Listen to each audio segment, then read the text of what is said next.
Hello and welcome. This is Rozani. Today I'm working on fairy dragon wings. I hope this will give you some inspiration to try your own. It's very easy to do. All you need is some imagination. I've made these especially for my Papier Mâché little dragon.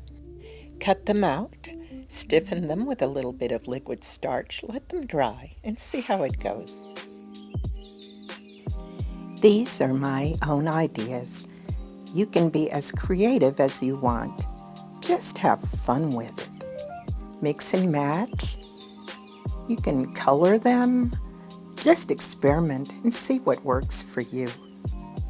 I have not used any wires. You can do so if you like.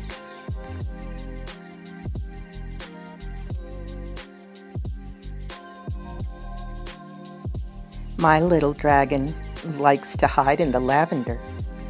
How about yours? Let me know in the comments below. And as always, thank you so much for watching. See you next time.